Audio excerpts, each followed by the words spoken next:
On September 6, 1976, at exactly 12:58 p.m. local time, a Soviet MiG-25 Foxbat interceptor disappeared from radar screens over the Kamchatka Peninsula. For 11 minutes, the most advanced fighter jet in the USSR's arsenal simply ceased to exist in the eyes of Soviet air defense. When it reappeared, it was flying at wave-top height across the Sea of Japan, headed directly toward a country the Soviet Union considered an American satellite, a capitalist fortress on communist Asia's doorstep. Inside the cockpit sat Senior Lieutenant Viktor Ivanovich Belenko, 29 years old, wearing a standard-issue flight suit that smelled of jet fuel and sweat. His hands were steady on the controls. His breathing was controlled, but his mind was screaming a single thought over and over: there is no turning back now. There is no turning back now. The Americans picked up the signal 7 minutes later. An unknown aircraft, traveling at extreme low altitude, exhibiting evasive maneuvers consistent with hostile intent or catastrophic mechanical failure. The USS Midway, stationed in the Sea of Japan, went to battle stations. F-4, Phantom interceptors scrambled from Misawa Air Base in northern Japan. In the basement of the Pentagon, a secure line rang in the office of the Deputy Director of Defense Intelligence. He lifted the receiver and heard 3 words that would define the next 72 hours of American Cold War strategy. We have a defector, but no one knew yet if Belenko would make it. His fuel was critically low. His navigation systems were designed for Soviet airspace, not foreign waters. And behind him, somewhere in the gray infinity of the Pacific sky, Soviet interceptors were being launched with a single, unmistakable order: shoot him down before he reaches Japan. Shoot him down, and if you cannot shoot him down, make sure his aircraft never falls into American hands intact. Because what Viktor Belenko was stealing was not just a fighter jet. It was the crown jewel of Soviet military aviation, a machine the West had only seen in grainy satellite photographs, a plane that could fly faster than a rifle bullet and climb to the edge of space. And with it, he was bringing something even more dangerous: the truth. The truth about what the Soviet Union really was. The truth about what its people endured. The truth about the lies told to both sides of the Iron Curtain. And the truth about why a man would risk everything: his career, his family, his very existence, to escape the only country he had ever known. This is that story. And it begins not with the flight, but with the silence that came before it. In 1976, the Cold War had entered what historians would later call a period of détente, a temporary thaw in the frozen hatred between East and West. Richard Nixon had visited Moscow. Leonid Brezhnev had visited Washington. Treaties were signed. Smiles were exchanged in front of cameras. But beneath the surface, nothing had changed. The nuclear arsenals continued to grow. The spy networks continued to operate. The ideological war continued to consume lives quietly and methodically in interrogation rooms and labor camps and secret facilities scattered across 2 hemispheres. The Soviet Union in 1976 was not the Soviet Union of propaganda posters. It was not a workers' paradise. It was not a beacon of proletarian equality. It was a machine, vast, impersonal, and designed for one purpose: control. Control of information.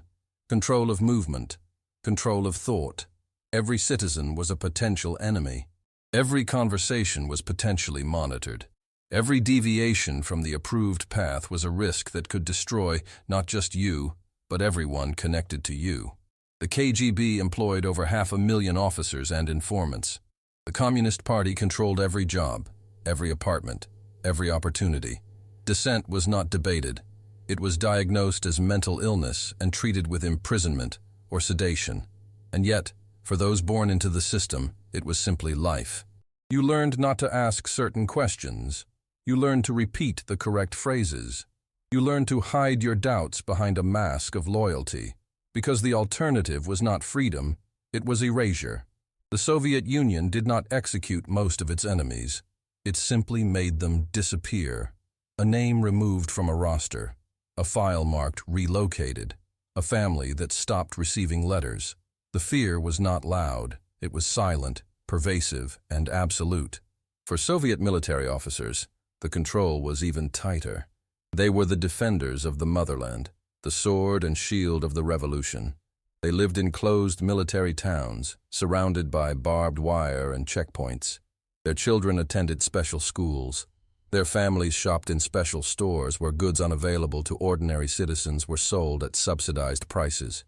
They were the elite, and the price of that status was total obedience. A pilot in the Soviet Air Force could fly a machine worth millions of rubles, capable of destroying entire formations of enemy aircraft, but he could not choose where he lived. He could not travel outside the USSR without special permission. He could not read foreign newspapers or listen to foreign radio without risking investigation. He was trusted with the nation's most powerful weapons, but not with his own thoughts. Viktor Belenko was one of these men. Born in 1947 in the Primorsky Krai region of the Soviet Far East, he grew up in a world of snow, silence, and poverty. His father was absent, lost to the war or to the Gulag. The records were unclear. His mother worked brutal hours in a collective farm, her hands cracked and bleeding from the cold. Food was scarce, heat was scarce, hope was scarce. But Viktor was smart, and he was disciplined, and he wanted out. The military was the only ladder available to boys like him, so he climbed. He joined the Soviet Air Force at 17. He trained as a pilot at the Armavir Higher Military Aviation School, where cadets learned to fly in conditions that would have grounded Western pilots. Blizzards, mechanical failures, and aircraft held together with improvised repairs. The training was brutal. The discipline was absolute. But Viktor excelled. He was calm under pressure. He had fast reflexes. And most importantly, he knew when to keep his mouth shut. By 1976, he had been assigned to the 513th Fighter Regiment at Chuguyevka Air Base, near the Soviet border with China and North Korea, one of the most sensitive and isolated military installations in the USSR. And there, he was given access to the MiG-25. The Mikoyan Gurevich MiG-25, codenamed Foxbat by NATO, was a legend before anyone in the West had seen one up close. It was designed in the early 1960s as a high-altitude interceptor, built to shoot down American B-70 Valkyrie bombers that never actually entered production. But the MiG-25 remained in service, and it became a symbol of Soviet technological prowess. It could reach speeds exceeding Mach 2.8, nearly 3 times the speed of sound. It could climb to altitudes above 80,000 feet, where the sky turned black and the curvature of the Earth became visible. Western intelligence agencies believed it was made of titanium, equipped with advanced avionics and pulse Doppler radar. They believed it could outmaneuver any fighter the United States had. They were wrong, but they didn't know that yet. Viktor Belenko knew. He knew because he flew the MiG-25 almost every week. He knew its strengths, and he knew its weaknesses. The plane was fast, yes, but it was also heavy, cumbersome, and primitive by Western standards. Its engines were powerful but fuel inefficient, guzzling tons of kerosene in minutes. Its radar was crude, effective only at long range and unable to track low-flying targets.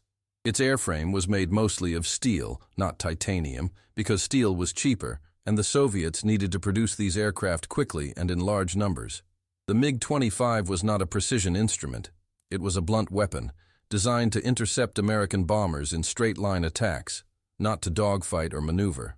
And it was maintained with a philosophy that would have horrified Western engineers.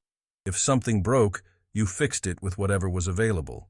Spare parts were scarce. Safety protocols were minimal. Pilots were expected to fly missions in aircraft that, by American standards, would have been grounded as unsafe. But none of this was discussed.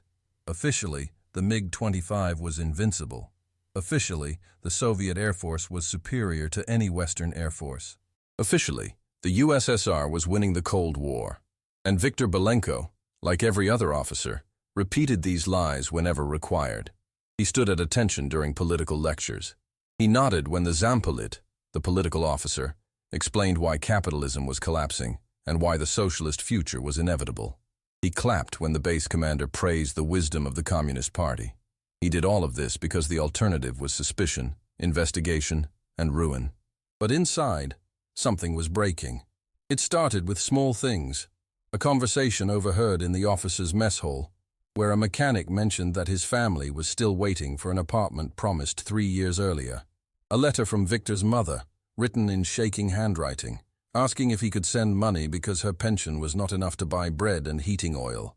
A mission briefing where pilots were told they might have to fly aircraft with malfunctioning ejection seats because replacements had not arrived from Moscow. A propaganda film shown in the base auditorium depicting joyful Soviet workers dancing in well-stocked stores, while Viktor knew that in the nearby town of Chuguyevka, people stood in line for hours to buy spoiled vegetables and watered-down milk. The contradictions piled up. The lies became harder to ignore. And then, one day in early 1976, Viktor Belenko made a decision that would change his life and alter the course of Cold War intelligence. He decided to leave. Not to defect in some dramatic ideological sense. At least, not at first. He simply wanted out. He wanted to live in a place where he could speak freely, where his work was valued, where his family could eat without rationing. He had no particular love for the United States. He had no illusions about capitalism. He simply knew with absolute certainty that the Soviet Union was a prison, and he was willing to risk death to escape it. But escaping the Soviet Union was not like crossing a border. It was not a matter of sneaking through a checkpoint or bribing a guard. Soviet military officers were watched constantly. Their movements were logged. Their phone calls were monitored. Their colleagues were encouraged to report any suspicious behavior.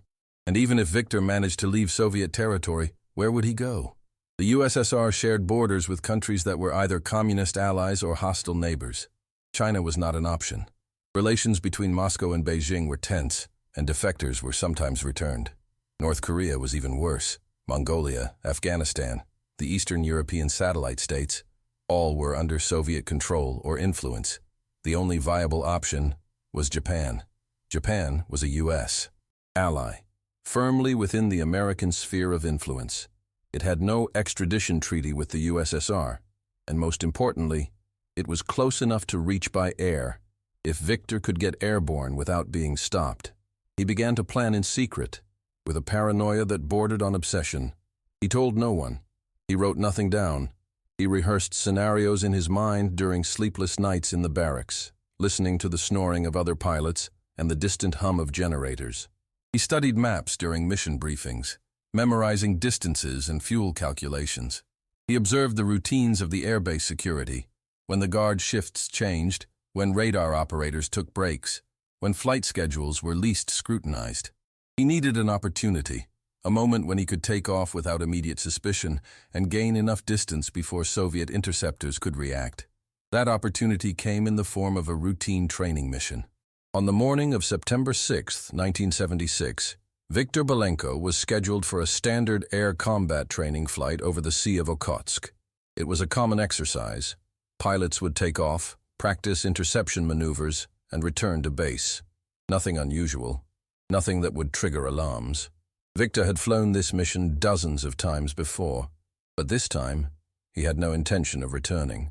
He woke before dawn and went through his pre-flight routine with mechanical precision. He ate a small breakfast in the officer's mess. Black bread, weak tea, a piece of sausage that tasted like sawdust. He spoke to no one. He avoided eye contact. He dressed in his flight suit, checked his survival gear, and walked across the tarmac toward his assigned aircraft, MiG-25P, tail number 31. The morning air was cold and damp, smelling of jet fuel and engine oil. The sun was rising over the hills, casting long shadows across the concrete. Around him, ground crews moved with practiced efficiency, fueling aircraft and checking systems.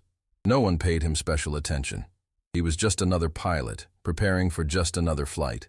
But Viktor's heart was pounding so hard he was certain others could hear it. His hands were clammy inside his gloves. His mouth was dry. He climbed the ladder into the cockpit, settled into the ejection seat, and began the startup sequence. Switches flipped. Gauges came to life. The twin Tumansky R-15 engines roared to life with a sound like controlled thunder. The aircraft shook. The canopy closed. And for a moment, Viktor felt a strange calm. The calm of a man who has crossed a line from which there is no return. He received clearance from the tower. He taxied to the runway. He advanced the throttles and felt the MiG-25 leap forward, accelerating with violent force until the nose lifted and the ground fell away. He was airborne. He was alone. and he had approximately 30 minutes before anyone realized what he was about to do. Victor climbed to his assigned altitude and joined the training formation, 3 other MiG-25s flying in a wide patrol pattern. For 10 minutes, he followed orders, maintaining radio contact, executing standard maneuvers. Everything appeared normal. The other pilots suspected nothing. The ground controllers suspected nothing. And then, at 12:58 p.m., Victor Belenko broke formation. He pushed the control stick forward and dropped the nose of his aircraft into a steep dive. The altimeter unwound rapidly. 30,000 feet, 20,000, 10,000. He leveled off at wave-top height, barely 200 feet above the surface of the ocean. At this altitude, Soviet radar could not track him effectively. The radar returns were cluttered with reflections from the water, making it nearly impossible to distinguish aircraft from background noise. He turned south, toward Japan. He pushed the throttles to maximum. The MiG-25 screamed across the sea at over 600 miles per hour, burning fuel at a catastrophic rate. He knew he had perhaps 20 minutes of flight time left, maybe less. Behind him, chaos erupted. The training formation leader radioed Victor repeatedly, demanding a response. There was no response. Ground control ordered him to return to base. There was no response. Within minutes, the air defense network was alerted. Soviet interceptors launched from multiple bases. Orders were transmitted up the chain of command, to regional headquarters, to Moscow, to the Kremlin itself. And somewhere in the corridors of power, a decision was made. If Victor Belenko cannot be stopped, the MiG-25 must be destroyed. A defection was bad enough, but allowing the Americans to capture an intact Foxbat, with all its systems, all its secrets, was unacceptable. But Victor was already beyond their reach. He flew low and fast, using every gram of skill he had learned in years of training. The Sea of Japan stretched endlessly in every direction. Gray water, gray sky, no horizon. His fuel gauge dropped toward zero. His radio crackled with increasingly frantic Soviet transmissions, threats and pleas mixed together. He ignored them all. He kept his eyes on the compass, on the GPS-less navigation system that required him to calculate his position manually, and on the distant line where he hoped, he prayed, Japan would appear. And then, through the haze, he saw it. Land. A coastline. Hills covered in green. He had made it. But now came the most dangerous part of the entire operation. Landing. Victor had no idea where he was exactly. He had no map of Japanese airfields. He had no radio contact with Japanese authorities. He could not speak Japanese. All he knew was that he needed to find a runway, any runway, and put the MiG-25 down before his engines flamed out. He climbed slightly to get a better view and spotted what looked like an airport, a long strip of concrete near the city of Hakodate, on the northern island of Hokkaido. He had no idea if it was a civilian airport or a military base. It didn't matter. He lowered his landing gear, extended his flaps, and began his final approach. On the ground, chaos of a different kind was unfolding. Japanese air traffic controllers saw an unidentified aircraft approaching at high speed with no radio contact. They scrambled to evacuate a civilian airliner that was preparing to take off. Police and emergency vehicles raced toward the runway. And at 1:11 p.m., 13 minutes after breaking formation over Soviet airspace, Victor Belenko landed the MiG-25 Foxbat on the runway of Hakodate Airport, a civilian facility that had just become the focal point of one of the most significant intelligence coups of the Cold War. He brought the aircraft to a stop, shut down the engines, and sat motionless in the cockpit for several seconds. The sudden silence was overwhelming. No engine roar, no radio chatter. Just the faint ticking of cooling metal and the sound of his own breathing. He opened the canopy and climbed out onto the wing. Japanese police were approaching cautiously, unsure whether he was armed or hostile. Victor raised his hands slowly, showing he carried no weapon. And then, in broken English, he had learned from contraband magazines, he said the only thing that mattered: "I seek asylum. I am Soviet pilot. I seek asylum." Within hours, the United States government was notified. Within a day, American intelligence officers were on their way to Japan. And within a week, the world would learn that the Soviet Union's most advanced interceptor was not the technological marvel everyone believed, but rather a crude, powerful machine built with 1960s technology and maintained under conditions that would have horrified Western engineers. But that revelation was still to come. For now, Viktor Belenko stood on the wing of his stolen aircraft, surrounded by police and photographers and officials who did not yet understand what he had brought them. He was exhausted. He was terrified. He was free. And he knew, with absolute certainty, that his old life had ended the moment he pushed the throttles forward and turned south. There was no going back. Not to his family. Not to his country. Not to the man he had been. The Soviet Union would call him a traitor. The United States would call him a hero. But Viktor Belenko knew he was neither. He was simply a man who had chosen survival over silence, and in doing so, had changed the course of history. The phone rang in Langley, Virginia, at 9:47 p.m. Eastern Standard Time. It was answered on the second ring by a man who had been waiting for exactly this kind of call for 30 years. He listened without interruption for 2 minutes and 11 seconds. Then he hung up, lit a cigarette, and walked down a long corridor to an office where the lights were always on and the coffee was always fresh. He knocked once and entered without waiting for permission. "We have the Foxbat," he said. The man behind the desk looked up from a file marked "Eyes Only" and allowed himself the faintest trace of a smile. "Intact?" "Intact." "And the pilot?" "Alive. Requesting asylum. Says he wants to stay." There was a long pause. Then, "Get him out of Japan. Tonight, if possible. I don't care how. And I want that aircraft disassembled and on a C-5 within 48 hours.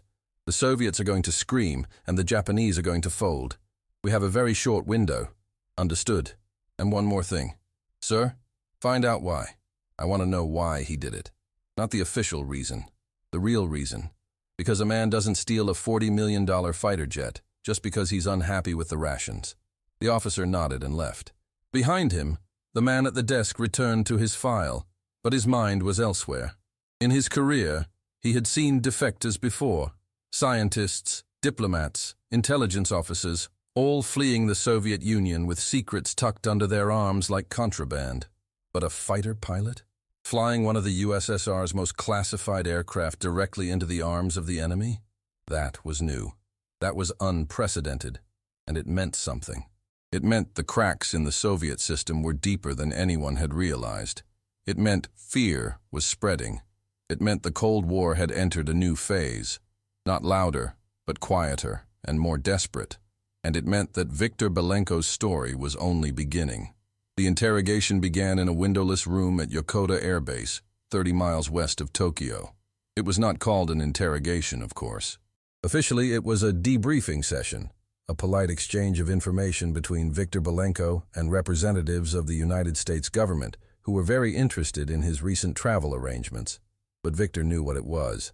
He had conducted enough interrogations himself, in training exercises and security reviews, to recognize the patterns, the calm voices, the patient questions, the careful observation of every gesture, every pause, every flicker of uncertainty.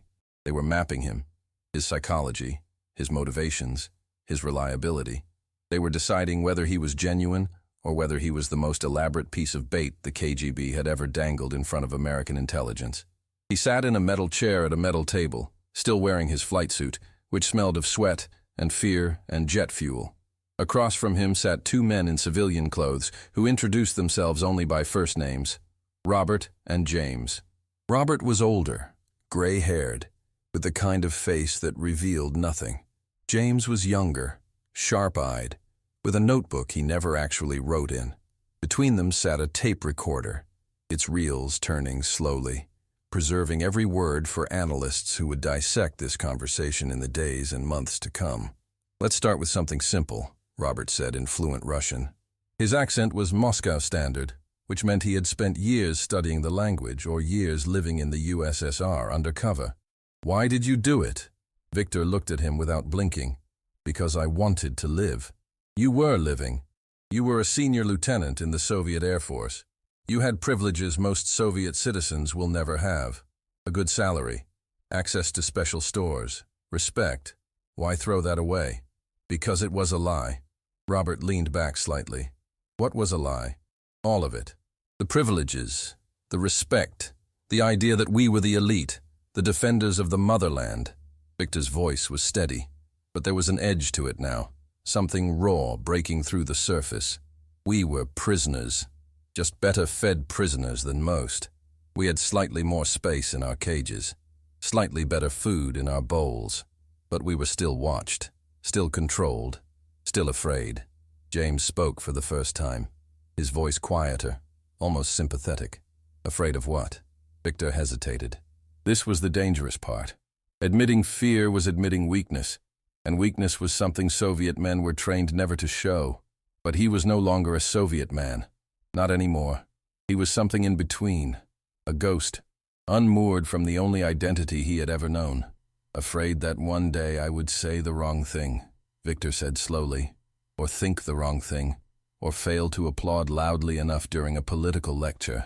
And then they would come, not with guns, not with violence, just a quiet transfer to a remote base, or a letter telling my family I had been reassigned indefinitely, or a file that followed me everywhere, marking me as unreliable.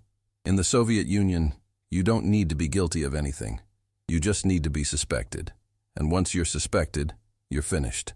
Robert glanced at James. Something unspoken passed between them. Then Robert leaned forward again. Tell us about the MiG-25. And so Victor did.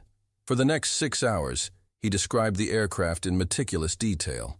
Its engines, its avionics, its weapon systems, its limitations.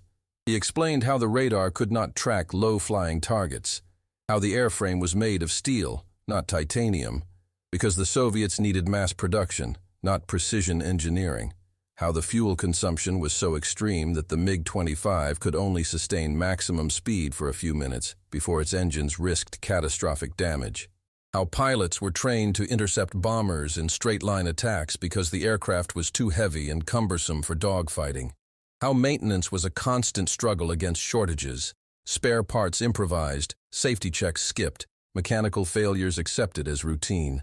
The Americans listened without interruption, occasionally asking clarifying questions. They showed Victor diagrams and photographs of the MiG-25 taken from satellite imagery, and he corrected their assumptions. They asked about Soviet air defense networks, and he described the radar gaps, the communication delays, the bureaucratic inefficiencies that plagued even the most sensitive military installations. They asked about his training, and he recounted the brutal regimen, pilots pushed to their physical and psychological limits, flying aircraft in conditions that would have grounded Western pilots, expected to succeed or disappear. And slowly, as the hours passed, the Americans began to understand what they had gained. Not just an aircraft, not just technical specifications, but a window into the soul of the Soviet military, a system that prioritized control over competence, ideology over innovation, fear over trust. Viktor Belenko was not just a defector. He was a living document, a first-hand account of a superpower that was far more fragile than anyone in the West had realized. But there was one question Robert kept returning to, circling it like a predator testing its prey. Did anyone know? Did anyone suspect you were planning to defect? Victor shook his head. No one. I told no one. Not my wife. Not my colleagues. Not my friends. Your wife, James said quietly. Tell us about her. And for the first time, Victor's composure cracked. He looked down at the table, his jaw tightening. Her name is Ludmila. We married 4 years ago. She is a teacher. She is kind. She believed in the system. She believed what they told us, that we were building a better future, that sacrifices today would mean prosperity tomorrow. She believed because she had never seen anything else, and I could not tell her the truth because if I did, she would have tried to stop me. Or worse, she would have reported me, not out of malice, out of duty, because that is what we were taught. The state comes first, always. Do you regret leaving her? Victor's voice was barely above a whisper. Every second of every day. There was a long silence. The tape recorder continued its slow revolution, preserving the sound of a man confronting the price of his freedom. Then Robert stood, signaling the end of the session. We'll continue tomorrow. You'll be moved to a secure location. You'll be safe. But you need to understand something, Lieutenant Belenko. The Soviet Union is not going to let this go. They're going to demand your return. They're going to demand the return of the aircraft. They're going to pressure Japan, and Japan is going to pressure us. This is going to become a diplomatic crisis, and you're going to be at the center of it." Victor looked up at him. "I understand. Do you? Because once we move you to the United States, there's no going back. Not ever. Your old life is over. Your family will be punished. Your name will be erased. You'll spend the rest of your life looking over your shoulder, wondering if the KGB has finally found you. Is that a life you're prepared to live?" Victor met his gaze without flinching. "It is better than the life I left behind." Robert nodded slowly. "Then welcome to the West, Lieutenant. I hope it's everything you hoped for." But his tone suggested he knew it wouldn't be. In Moscow, the reaction was swift and absolute. Within hours of Viktor Belenko's landing in Japan, the Soviet Ministry of Defense convened an emergency meeting. Generals shouted. Ministers pointed fingers. Intelligence officers scrambled to determine how a pilot, a carefully vetted, ideologically reliable officer, could have betrayed the motherland so completely. The KGB launched an immediate investigation into Viktor's background, interviewing everyone he had ever known, searching for signs of ideological deviation or foreign contact. His wife was detained for questioning. His mother was placed under surveillance. His colleagues at Chuguyevka Air Base were interrogated one by one, their loyalty scrutinized, their careers placed in jeopardy. And in the office of the General Secretary, Leonid Brezhnev sat behind his desk and listened as his advisors outlined the disaster. The MiG-25 was in American hands. Its radar, its engines, its weapons systems, all of it would be dismantled, studied, and reverse-engineered. The Americans would learn its weaknesses. They would share that information with NATO. Soviet air superiority, already more myth than reality, would be exposed as a carefully maintained illusion. And worst of all, the defection would be used as propaganda, proof that even the most privileged members of Soviet society were desperate to escape. "How do we contain this?" Brezhnev asked, his voice heavy with fatigue.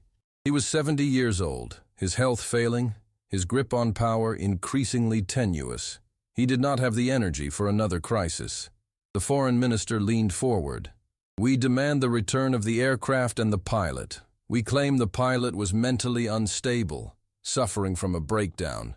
We say the aircraft malfunctioned, and the pilot was forced to make an emergency landing. We threaten to withdraw from trade negotiations if Japan does not cooperate.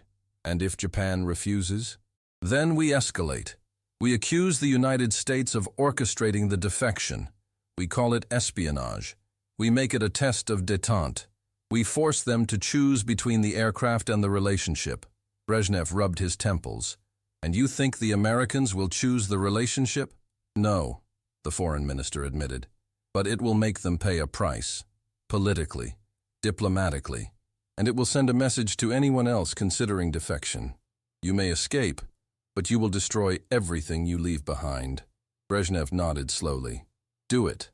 And so the Soviet propaganda machine roared to life. State newspapers published articles denouncing Viktor Belenko as a traitor, a coward, and a mentally ill criminal who had stolen state property. Radio broadcasts claimed he had been brainwashed by Western agents. Diplomatic notes were delivered to Tokyo and Washington, demanding the immediate return of both the pilot and the aircraft. Soviet diplomats walked out of meetings, trade agreements were suspended, and behind the scenes, the KGB began preparing contingency plans to recover the MiG-25 by force if necessary, or failing that, to ensure that Viktor Belenko never lived long enough to provide the Americans with everything he knew, because Viktor knew too much.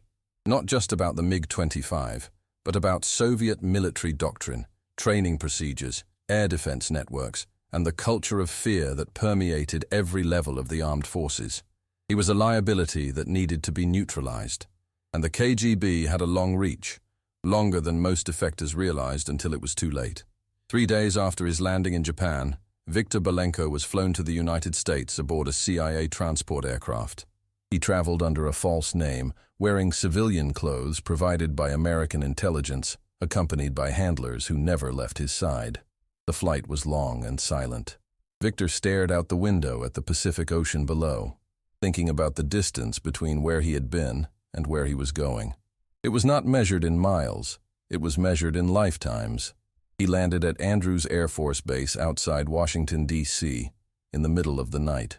He was driven to a safe house in rural Virginia. a nondescript farmhouse surrounded by trees, with guards stationed at every entrance and surveillance cameras covering every angle. He was given a bedroom, a bathroom, and a schedule. Every morning, he was debriefed by intelligence officers. Every afternoon, he was examined by doctors and psychologists. Every evening, he was left alone with his thoughts, which were louder and more relentless than any interrogation. He thought about Ludmila. He thought about his mother. He thought about the men he had flown with, who would now be under suspicion because of him. He thought about the life he had imagined when he decided to defect, a life of freedom, opportunity, and dignity. And he wondered if that life actually existed, or if it was just another lie, told by a different set of authorities. The Americans treated him well. They fed him better food than he had ever eaten in the Soviet Union. They gave him books, magazines, and television, a dizzying array of information and entertainment that overwhelmed him at first. They taught him English, patiently correcting his grammar and pronunciation. They explained how American society worked, its laws, its economy, its politics. They prepared him for a new identity, a new life, a new existence in a country that was as foreign to him as the surface of the moon. But they also kept him isolated. He was not allowed to contact anyone from his past. He was not allowed to speak publicly about his defection. He was not allowed to leave the safe house without permission. He was free, but only within carefully defined boundaries. And slowly, Victor began to understand that freedom was not the absence of control. It was simply a different kind of control, dressed in softer language and more comfortable surroundings. Months passed. The debriefings continued. The MiG-25 was disassembled at a secret facility, its components studied by engineers who marveled at its crude simplicity. American intelligence agencies used Victor's information to update their assessments of Soviet air power. NATO revised its defensive strategies, and the diplomatic crisis gradually faded, replaced by the next crisis, and the next, in the endless cycle of Cold War confrontation. And through it all, Viktor Belenko remained in limbo, a man without a country, without a family, without a past. He was a ghost, living in the margins of history, his name erased from Soviet records and hidden from American public knowledge. He had escaped the cage, but he had not escaped the loneliness. In 1980, 4 years after his defection, Viktor Belenko was finally given permission to speak publicly. He appeared on television, gave interviews to newspapers, and wrote a memoir titled MiG Pilot, in which he described his life in the Soviet Union and the reasons for his defection. The book became a bestseller, translated into multiple languages, read by millions of people who wanted to understand what life was like behind the Iron Curtain. Victor became, for a brief moment, a symbol, a living testament to the failure of communism and the appeal of the West. But the attention was uncomfortable. Victor had never sought fame. He had only sought survival, and now he was expected to be a spokesman for a cause he had never believed in. He was paraded at conferences, asked to denounce the Soviet Union in speeches written by others, used as a tool in the ideological war he had tried to escape. He complied, because he had no choice. He was dependent on American protection, American money, American goodwill. He had traded one form of dependence for another. In private, he struggled. He drank too much. He had nightmares. He married an American woman, but the marriage ended in divorce. He worked various jobs, consultant, lecturer, aerospace advisor, but nothing felt real. He had achieved the freedom he wanted, but he did not know what to do with it. Freedom, he discovered, was not a destination. It was a burden. It was the weight of infinite choices and no certainty. It was waking up every morning and wondering if he had made the right decision on September 6, 1976, when he pushed the throttles forward and turned south. He never saw his mother again. She died in 1983, her letters to him intercepted by Soviet authorities. He never saw Ludmila again. She remarried and moved to another city, her association with a traitor carefully erased from official records. He never returned to the Soviet Union, not even after its collapse in 1991. There was nothing left for him there. The places he remembered no longer existed. The people he knew had become strangers. The country he fled had dissolved into 15 separate nations, each struggling to define itself in the wreckage of an empire. And so Viktor Belenko lived out his years in quiet obscurity, far from the headlines and the history books. He became an American citizen. He learned to navigate the complexities of Western life.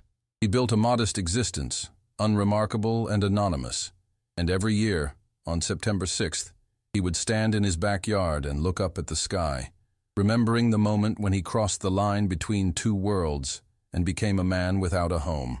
The story of Victor Belenko is not a story of heroism. It is not a story of triumph. It is a story of survival and the terrible cost of survival.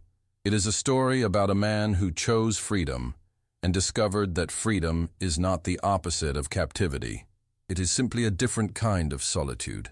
It is a story about the Cold War, not as a grand ideological struggle between superpowers, but as a grinding machinery that consumed individuals, pulverized their lives, and left them scattered across borders they could never uncross. Victor Belenko stole a MiG-25 and flew it to Japan because he believed the West offered something better than the Soviet Union. And in many ways, it did. He was not imprisoned. He was not executed. He was not erased. He lived a long life, far longer than he would have lived if he had stayed. But he also lived it alone, severed from everyone and everything he had known, carrying the weight of his decision like a stone in his chest. The Americans learned much from his defection. They learned that the MiG-25 was not invincible. They learned that Soviet air defenses had critical gaps. They learned that the USSR's military power was built on a foundation of fear and inefficiency, held together by propaganda and surveillance. And most importantly, they learned that the Soviet system was brittle, that even its most loyal servants were one bad day away from breaking. But they also learned something else, something quieter and more disturbing, that there are no clean escapes, that every act of defiance carries a price, that the people who flee tyranny do not arrive in freedom unscathed. They arrive wounded, haunted, and irrevocably changed. They arrive as ghosts of who they once were, condemned to live in the space between two worlds, belonging fully to neither. Victor Belenko died on September 24, 2023, at the age of 76, in a small town in the American Midwest. His death was noted briefly in aviation publications and intelligence journals, but it did not make headlines. He had outlived the Soviet Union by 32 years. He had outlived the Cold War. He had outlived the relevance of his own story. And in the end, he died as he had lived since 1976, quietly, anonymously, far from the noise of history. But his story remains. It remains as a reminder that the Cold War was not fought only in missile silos and embassy conference rooms. It was fought in the minds of ordinary people who woke up every day and made impossible choices between loyalty and survival, between silence and truth, between the life they had and the life they imagined. It remains as a reminder that courage is not always loud. Sometimes it is the quiet decision to climb into a cockpit, push the throttles forward, and fly toward an uncertain horizon, knowing you will never come back. And it remains as a reminder that in the end, there were no winners in the Cold War. There were only survivors, and even the survivors carried scars. If stories like this make you reflect on how fragile freedom really was, and still is, consider subscribing. There are many more Cold War stories that should never be forgotten. Stories of people who defied empires, crossed borders, and paid prices we can barely imagine. Stories that remind us that history is not made by nations or ideologies, but by individuals who stood at the edge of impossible choices and chose to leap. Because in the end, that is what the Cold War was. A series of leaps into the unknown, made by people who had run out of places to hide.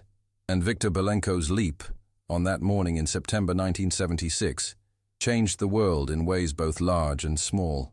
It revealed secrets that shifted the balance of power. It inspired others to dream of escape. And it proved that even the most powerful systems are only as strong as the people who believe in them. And on September 6, 1976, one man stopped believing.